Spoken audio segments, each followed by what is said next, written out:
Well, good morning and welcome to another wine steward video, one that I would consider one of the most special of the year because the wines I intend to tell you about are what I consider to be the most special of the year. Once through with this video, I'm going to go into that office and do what I said I was going to do last week. Things keep interrupting me from getting around to writing this list of the best wines of 2024, greatest wines in the store for 2024. I change the title every time I think about writing this list, but you get the idea. We are wanting to point out things that we consider to be special, not because they're expensive necessarily, but because they are great for their price, for their identity. In other words, they magnificently represent what they are meant to represent. In other words, it's not just what is said on the label, but is what's in your glass, right? Does it say something important about place, about grape, about the people behind it? It's happening here. This is in fact going to be identified as one of the great wines of 2024. And it won't in fact be this vintage. This is the 2021 vintage of Pierre B's Cremant de Loire. This is 100% Chenin Blanc as grown in the area of Savinière down the river from Vouvray. Savinière is smaller than Vouvray. There is less of it to go around. This is not called Savinière because it is sparkling, and I don't believe there's any such thing as sparkling Savinière. But I can tell you the fruit comes from there. I already did. 100% Chenin Blanc, a dry Chenin Blanc, very bracing. This is delicious. This 2021, it's great. But I'm opening it not just because I'm thirsty. Hold on. And it is great. But because in just a few minutes, the downstairs bell will ring. The back door will have a guy with a hand truck ready to bring in the 2022 vintage of this. I tasted it just yesterday, and I can say it's my favorite yet. We have carried this wine for several vintages. Like I said, this is delicious. Let me make sure. Yep, still really good. And yet, the 2022 knocks it out of the park. I love Chenin Blanc. I often call it the best grape in the world, not necessarily because it is, but in order to provoke a conversation. Why, Jim, would you say that about Chenin Blanc of all things? Well, let's talk about it. Well, I won't digress about it too much, but I will say that depending on your age, if you're as old as I am or older, you might have remembered Chenin Blanc being drunk by your grandmother, perhaps directly from a jug with a handle on it. I don't think Grandma really went to that extreme, unless she couldn't, unless she had already broken all of her stemware. But Grandma liked sweet Chenin Blanc from the Central Valley, didn't she? Well, maybe yours didn't, but you probably know that stereotype. Those wines weren't very good. They were, in fact, sweet, sloppy, in that they were grown in very warm places in the Central Valley of California. And so Chenin Blanc, for many of us, developed a stigma or stereotype, which I intend to dismantle one conversation at a time by calling Chenin Blanc the best grape in the world. And this certainly indicates that it is a great grape. The greatest Chenin Blanc certainly comes from the Loire Valley of France, and I believe Savinière is the very best place for it. Sorry, Loire. Sorry, that is Vouvray and Mont-Louis-sur-Loire, and those are great too. They can be magnificent, but I think Savinière is cool because you don't see it as often because it's a little place. Sparkling wine from Savinière, one of the best wines of 2024. Greatest, best, I don't know. Let's stay on that Chenin Blanc kick and say that we here in California can in fact grow that grape very, very well if we do it in a special place. Talk about a special place. We already talked about this really special place, very remote place of Chalon earlier this year, announcing that this wine has finally come back into its own, in that the Chalon winery had been purchased a couple decades ago, maybe not that long ago, but quite a while ago, and the wine went to hell. This became nothing but a brand. It was overmade. They started to source wines from other than the home vineyard, or grapes that is, to make wines that were no longer significant. This has been repurchased, Chalon has, and this wine, of which only like 100, 200 cases are made, believe it or not, from the oldest vines on the property, planted, I think, in the 1930s, maybe earlier than that. This is a beautiful Chenin Blanc. Once again, a dry wine, but it's got a nice, comfortable texture to it. And while I am still holding this, I can say that this is holdable, heftable today at our wine bar because it is part of our wine bar flight this week. So check out this beautiful Chalon Chenin Blanc as grown high above the Salinas Valley, above Soledad itself, in this AVA, American Viticultural Area, called Chalon, named for the host winery up there. It's a pretty cool pilgrimage to make. If you have been excited for years about the wines of Chalon, you'll be glad to know that it's back in good hands. The wines are better now than they have been for the last 2 decades, perhaps.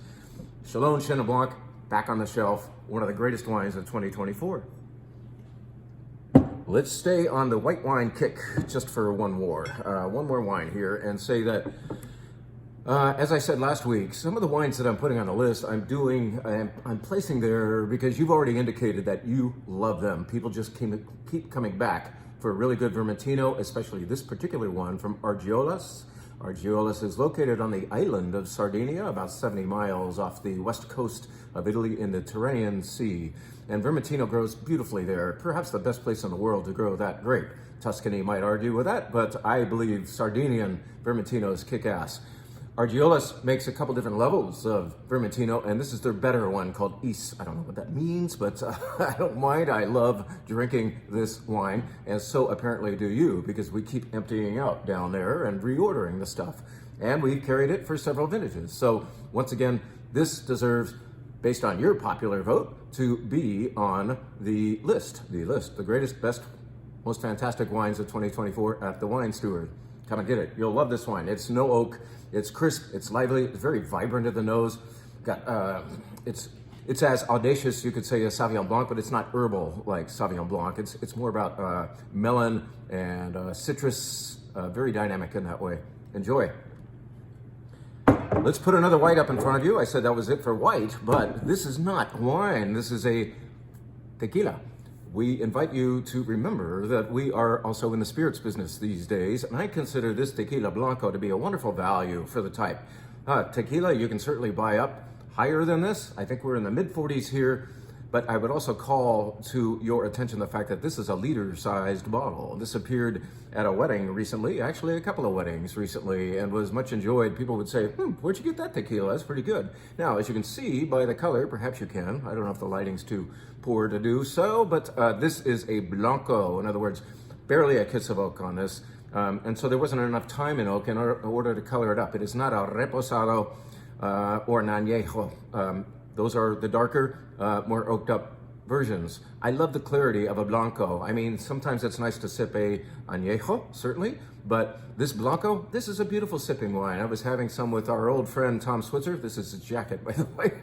Before Tom retired and left for Indiana and cleaned out his apartment, he had me sports jackets, which are coming in handy as like alternatives to cardigans in this cold store lately. Thank you, Tom. Anyway, Tom certainly admired this, and he is in my camp. He says, Jim, I really enjoy sipping a Blanco. There's something about, well, maybe something Chablis-like about sipping a good Blanco tequila compared to the more oaked-up versions. Chablis, as you know, is a white wine, a pristine Chardonnay grown in a cold place, which rarely sees a barrel. So kind of the idea, really crisp and vibrant, and anyway, good stuff. Just remember, we have spirits down there, great gin, whiskey, and so on. So come on in and let the Wine Steward be your one and done destination. How about that? Lots of nice gifties down there too. Let us address a few more of these wines that I consider to be the best in the store. Now, some of these are the best, the greatest, because they don't try to be. You know, they are not like souped up in significance.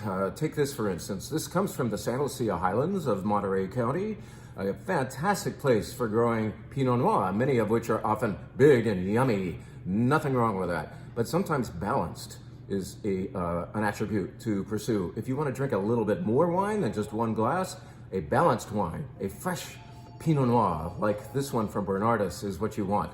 This plays it straight. It's not overdone, it's not underdone, it's fully ripe, and yet it's not heavy, it's not alcoholic, it's not thick and syrupy. Maybe that's fun sometimes, like I said, but I admire this for its balance and finesse. Beautiful Bernardus Pinot Noir, well priced, Santa Lucia Highlands Pinot Noir, grown just an hour and a half south of here. How about that? Now, let's go about an hour and a half north of here to the Russian River Valley, where, what are we having? Pinot, Chardonnay, that's perhaps what you would anticipate, but it's actually a harbor for some very, very old Zin vineyards. Zinfandel, perhaps it's not what you anticipate from the Russian River all the time, but it does, in fact, play host to some of the oldest Zinfandel vines in California. And Hartford has control of several of those plots, little plots of scraggly vines. It's a beautiful thing to me. I love old vine stuff. I mean, they look cool and they also deliver a beautiful Zinfandel, especially in this area. Hartford nails it again. We have carried a little bit of this wine for many vintages, and I have failed to point it out on previous lists. Well, this time it gets the honors. Beautiful Hartford Zin, exuberant fruit. Yes, it's got a lot of fruit, but it's not jammy necessarily. It's very vibrant with its raspberries, and you just got to try this Old Vine Zin. It's great stuff. Speaking of Zin, let's tell you about Ridge. Ridge Lytton Springs. Now, this is not identified as Zinfandel on the label because it has less than 75% of that particular grape in this blend. It also includes Carignan and Petit Syrah and Alicante Boucher, that red-fleshed red grape. There's only 60-something% Zinfandel in here, so this is just called Lytton Springs, and it's the geographical source for this particular Ridge, almost Zinfandel, in the Dry Creek Valley of California. So very near the Russian River area that we just visited, but a very different Zinfandel. Ridge makes serious wine. In other words, perhaps less ridiculously fruited, but not necessarily stoic, but well-structured and very durable. Ridge, everything they make is great. We'll be talking about another Ridge in just a minute, but just want to point out that this is the 50th anniversary for this particular bottling, Lytton Springs by Ridge. A beautiful, let's call it a Zin, shall we? Nice wine. Serious wine. Need a sip, and then I'm going to tell you about the last wine. Cheers to you. Thank you for everything you're doing with us right now. If you haven't done your Christmas shopping yet, don't forget we're here. Did you know Christmas is next freaking Wednesday?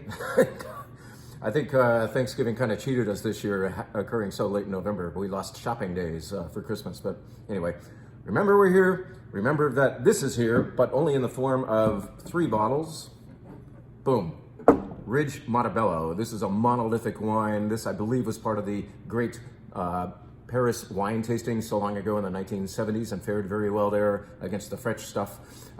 This is Montebello. Could be called Cabernet, but can't be because there's not 75% or more of that variety. This is, in fact, Cabernet I think leads, but then there's tons of Merlot, there's Petit Verdot, let's see what else. Anyway, it's a Bordeaux style blend, and it acts a lot like Bordeaux with its ageability. And in fact, some people would say it would be a crime to open this wine this holiday season. I think it could, because I tasted it 2 weeks ago and I thought, this is already freaking delicious, but I can see that it's withdrawn. It's a little reluctant. And I think a decanter might help your cause if you really have to have it now. But you really have to get it now, because this wine, which scored 100 points by James Suckling and 98 points by Decanter, and all the other critics are weighing in with really beautiful scores as well. Besides all that, this is a delicious wine that says a lot now, and we'll say even more later. Some people age this wine for decades.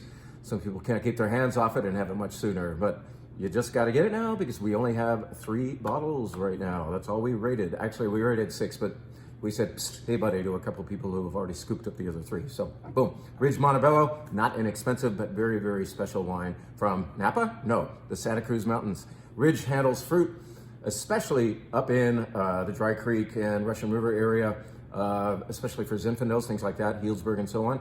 And then they have a property down, or work with a property down in Paso Robles.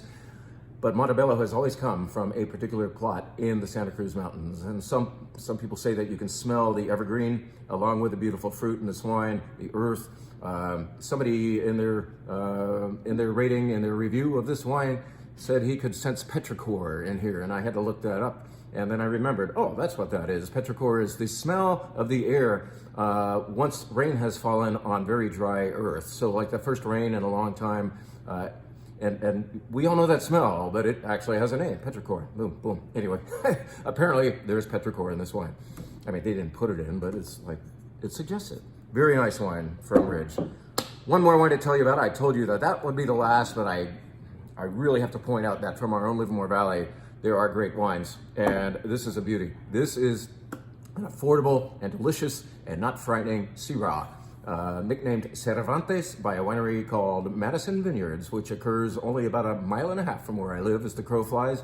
This, like I said, is not scary in that the fruit is beautiful. It has full Syrah character of fruit and meat and maybe a little black pepper in there as well. But the palate feel is gentle, and we're admiring the fact that there's greatness more close to home. I know we've jumped around the world with this whole selection, but let's finish by saying kudos, Madison. And I want to also say that this is on our wine bar flight this weekend. So, in fact, several wines that I'm going to be putting on the list are featured in the flights this weekend. So come on in, enjoy some at the wine bar, and hopefully you'll also have that list to read over as you sip.